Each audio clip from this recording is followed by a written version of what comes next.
Assalamualaikum warahmatullahi wabarakatuh. Alhamdulillahirabbil alamin. Wassalatu wassalamu ala asyrafil anbiya'il mursalin wa ala alihi wa ashabihi wa man sara ala nahjihi ila yaumiddin. Amma ba'du fa inna ahsanal kalami kalamullah wa khairal huda huda Muhammadin sallallahu alaihi wasallam. Wa syarrul umuri muhdatsatuha wa kullu muhdatsatin fid din bid'ah wa kullu bid'atin dhalalah wa kullu dhalalatin finnar. Ma'asyar muslimin rahimani wa rahimakumullah. Alhamdulillah, segala puji bagi Allah Azza wa Jalla. Kemudian salawat dan salam semoga senantiasa dicurahkan oleh Allah Azza wa Jalla kepada baginda yang mulia serta keluarga dan sahabat-sahabat beliau dan segenap umat Islam hingga akhir zaman nanti. Kaum muslimin rahimakumullah, kita akan melanjutkan pembahasan dari kitab Al-Ushul Tsalatsa, masih di macam-macam ibadah. Sebelumnya kita telah menjelaskan ibadah doa, kemudian khauf atau takut, raja atau harap, kemudian tawakal atau berserah diri. Ikhwani fiddin, kaum muslimin rahimakumullah, pada selanjutnya Syekh akan menyebutkan 3 di antara macam-macam ibadah, yaitu yang disebut dengan ibadah raghbah, kemudian rahbah, dan khusyuk. Raghbah mirip dengan raja, harap, sedangkan rahbah mirip dengan makna khauf atau takut, sedangkan khusyuk adalah merendahkan diri dan bersikap tawadhu, menghinakan diri. Kaum muslimin rahimakumullah, di sini Syekh mengatakan wa dalilur raghbati war rahbati wal khusyu'i qauluhu ta'ala innahum kanu yusari'una fil khairat wa yad'unana raghaban wa rahaba wa kanu lana khashi'in. Beliau berkata, dalil raghbah, rahbah dan khusyuk ialah firman Allah Subhanahu wa taala yang artinya sesungguhnya mereka orang-orang yang bersegera kepada kebaikan dan mereka berdoa kepada kami dengan raghaban wa rahaba, dengan harap dan takut, dan mereka pun khusyuk kepada kami, tawadhu, merendahkan diri, menghinakan diri kepada kami. Kaum muslimin rahimakumullah, maka ibadah pertama yang disebutkan di sini adalah yang disebut dengan raghbah. Dan raghbah didefinisikan oleh para ulama, mereka mengatakan hiya iradatus syai' bil hirsi alaih. Bahwa raghbah adalah menginginkan sesuatu disertai dengan antusias. Menginginkan sesuatu dan ditambah dengan adanya semangat, adanya kemauan tinggi, dan adanya antusiasme. Ikhwani fiddin rahimakumullah, maka seorang hamba dia wajib untuk raghbah ilallah, berharap kepada Allah Azza wa Jalla dan mengejar dengan semangat, dengan kemauan tinggi apa yang ada di sisi Allah Azza wa Jalla. Maka seorang hamba ketika dia meminta kepada Allah harus disertai dengan raghbah atau harap. Dan jelas kaum muslimin beda antara orang yang berdoa kepada Allah disertai dengan harap dan orang yang berdoa sementara di dalam dirinya tidak ada rasa harap. Ikhwani fiddin rahimakumullah, Allah Subhanahu wa taala yang maha baik apabila melihat hambanya datang kepadanya, berdoa kepadanya dengan penuh harap, maka Allah Azza wa Jalla akan memberikan lebih dari apa yang dia inginkan. Berdasarkan hadis yang diriwayatkan oleh sahabat Ibnu Mas'ud radhiyallahu anhu, bahwa Nabi SAW pernah bersabda, ajiba rabbuna min rajulain. Tuhan kita takjub kepada dua orang.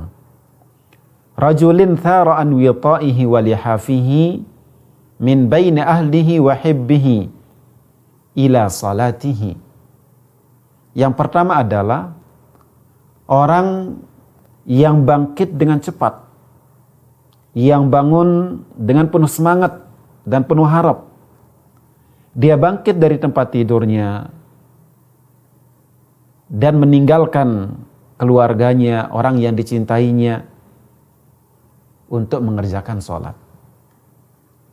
Fayaqulu rabbuna ayya malaikati unzuru ila abdi sara min firashihi wa wita'ihi wa min baini hibbihi wa ahlihi ila salatihi raghbatan fima indi wa syafaqatan mimma indi.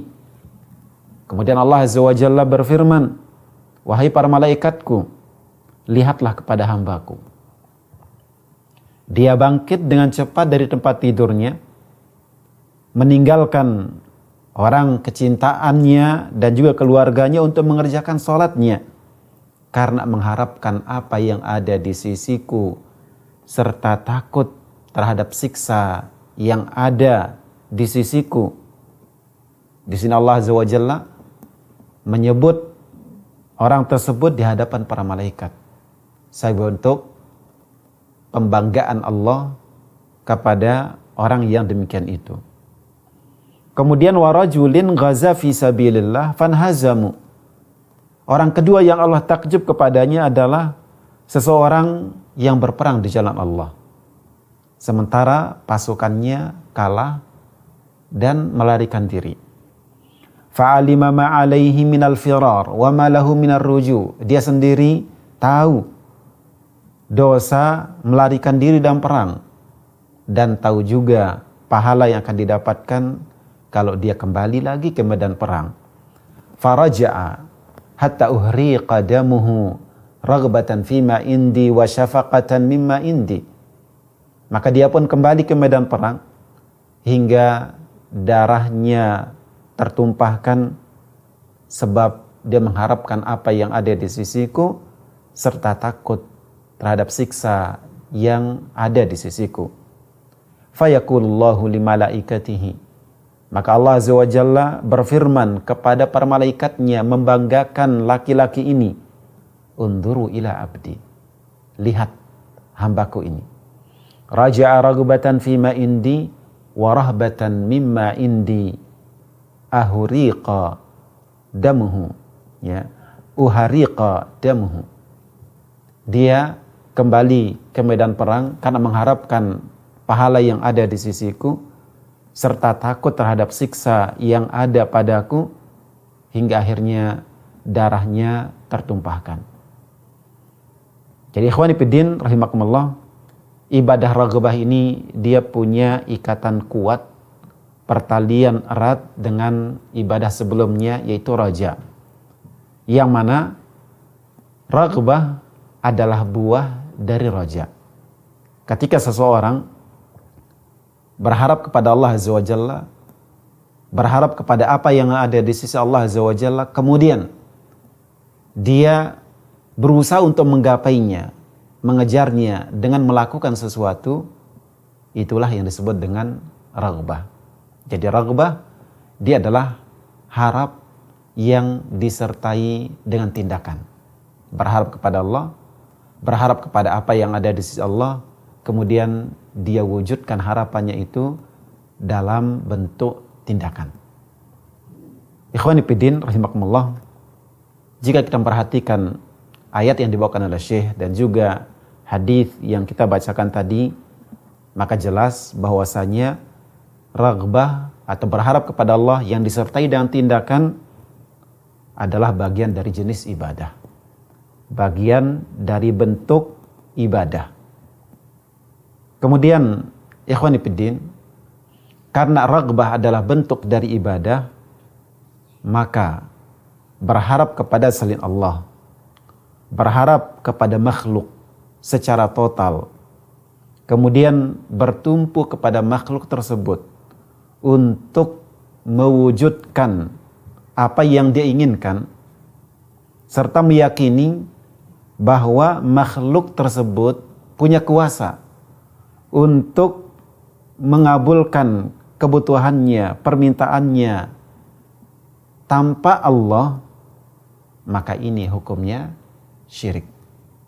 Ya, hukumnya syirik karena telah memberikan ibadah kepada selain Allah Subhanahu wa taala. Kemudian ikhwani fiddin, ada ayat lain lagi yang menunjukkan bahwasanya raghbah ini bagian dari ibadah, yaitu firman Allah Subhanahu wa taala di dalam surah Asy-Syarh, wa ila rabbika farghab, maka berharaplah, kembalilah, bersegeralah kepada Tuhanmu. Ikhwani fiddin rahimakumullah. Kemudian ibadah kedua yang disebutkan oleh Syekh adalah ibadah rahbah. Dan rahbah didefinisikan oleh para ulama sebagai as-sidqu fil khauf. As-sidqu fil khauf, yaitu takut yang benaran, takut yang jujur. Dan takut yang benar, takut yang jujur adalah takut yang melahirkan perbuatan meninggalkan. Takut kepada siksa Allah, maka dia meninggalkan perkara-perkara yang dapat mendatangkan siksa Allah Subhanahu wa taala. Maka ikhwani fiddin rahimakumullah, seorang hamba sejatinya dia harus takut kepada Rabb-Nya. Dia harus takut terhadap siksa yang ada di sisi Allah Azza wa Jalla. Karena dia mengetahui bahwasanya Allah Azza wa Jalla adalah zat yang maha kuasa, bahwa Allah Azza wa Jalla siksanya keras terhadap orang-orang yang melampaui batasan-batasannya, meninggalkan perintahnya ataupun meninggalkan larangannya. Allah Azza wa Jalla berfirman, wa iyaya farhabun, hanya kepadakulah kalian harusnya takut. Ikhwani fiddin rahimakumullah, ibadah raghbah dan ibadah rahbah ini atau harap dan takut, dia adalah dua jenis ibadah yang harusnya terkumpul pada seorang hamba. Sebab itu Allah Azza wa Jalla menggabungkannya di dalam satu ayat dalam firman-Nya, innahum kanu yusari'una fil khairat. Mereka para nabi itu adalah orang-orang yang bersegera kepada kebaikan, wa yad'unana raghaban wa rahaba. Mereka berdoa kepada kami dengan penuh harap dan penuh takut.